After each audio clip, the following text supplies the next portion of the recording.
መተናል።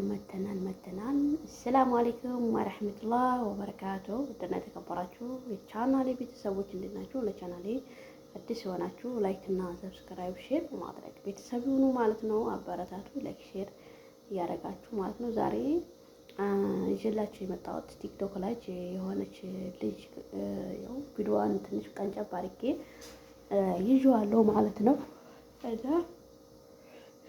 ቪዲዮዋን ትንሽ ለእናንተ ማስረጃ ያንን እንኳን በሰው ቪዲዮ መስራት አልፈልግም ነበር። ነገር ግን በጣም ቲክቶክ ላይ የወረደ አስተሳሰብ ያለውን ብዙ ሰዎች ብዙ ነገር የኮሜንት ላይ ያስቀመጡባት ምናምን።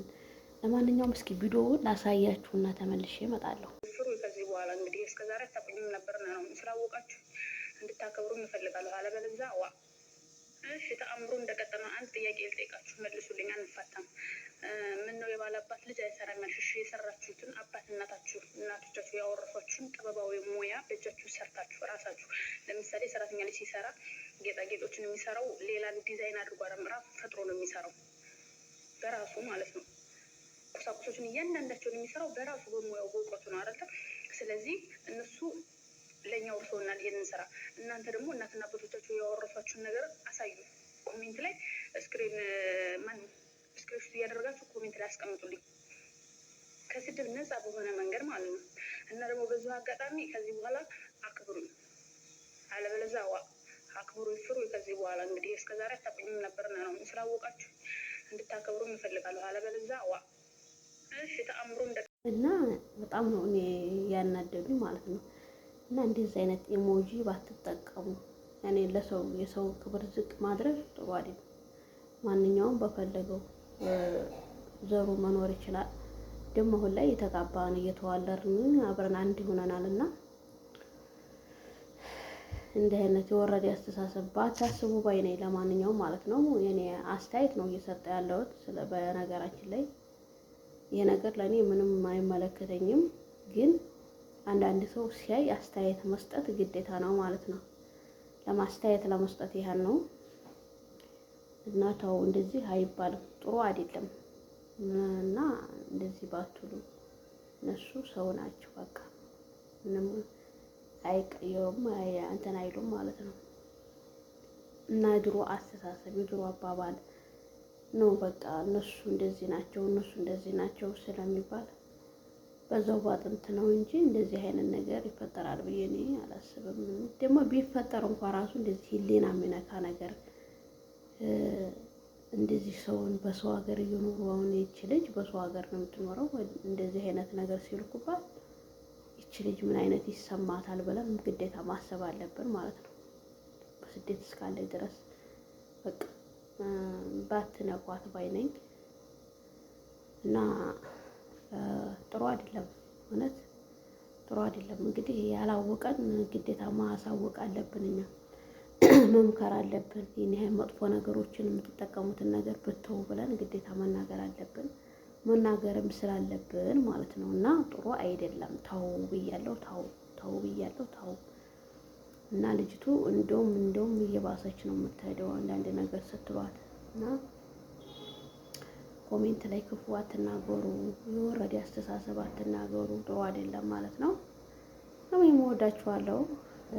ወዳችሁና ፈቅዳችሁ ስለምትከታተሉኝ አመሰግናለሁ። ቻናሌን ሰብስክራይብ በማድረግ ሼር በማድረግ ለጓደኞቻችሁ በኢሞ በቴሌግራም ዩቲዩብ የሆናችሁ ደግሞ ዩቲዩብ ላይ ሼር በማድረግ ተባበሩኝ ማለት ነው። አበረታቱኝ።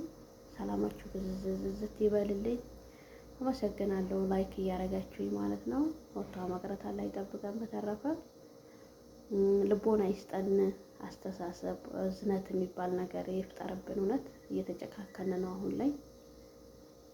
እዝነትን የሚባል ነገር ይፍጠርልን ነው የምለው። እዝነት የሚባለው ነገር ተሟጦ አልቋል።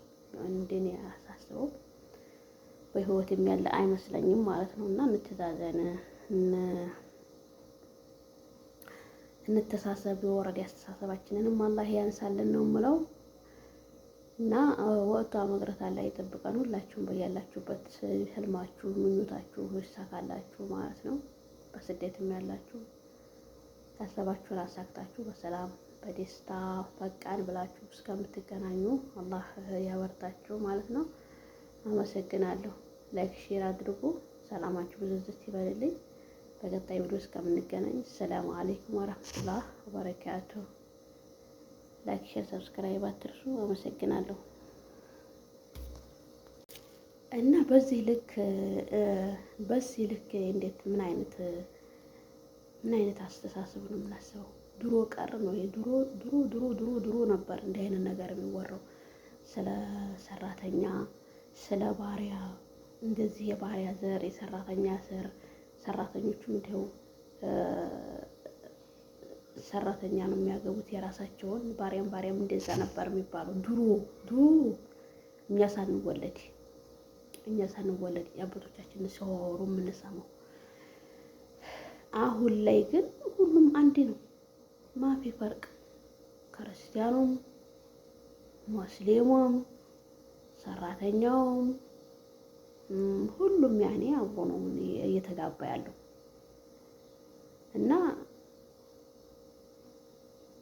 የሆነ ልጅ ስለ ሰራተኛ አንዳንድ ነገሮች ስትል በቃ እንዳለ ነሽ ያላኩባት አውሬ የለም። ኮሜንት ላይ ብትገቡ እንዴት እንደሚዘገንን ማለት ነው።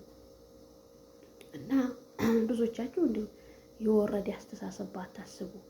ይህ ድሮ እየቀረ ነው። አሁን እንኳን በስደት በአብዛኛው ይህን ነገር የሚጠቀሙት በስደት ያሉ ኢትዮጵያ ሰው ያሉት እንኳን መቼም ምንም አላዩም።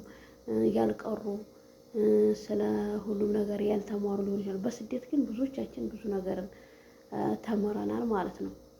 የሰው ልጅ ሰው በመሆኑ ብቻ እንደሚኖር እንደማይቀየር ሰው ነው በሚለው ሁላችንም አውቀናል። እንዴት እያወቅን እናጠፋለን? እያወቅን ለምን እናጠፋለን? ሆነን ለመናገር ማለት ነው። እና ያችን ላይ አሁን የማይልኩባት አውሬ የለም። አውሬ የተባለ ነገር በኮሜንት ማለት ነው። እና በጣም ነው እኔ ገረመኝ ሆነን ለመናገር ያንን ቪዲዮ ስመለከት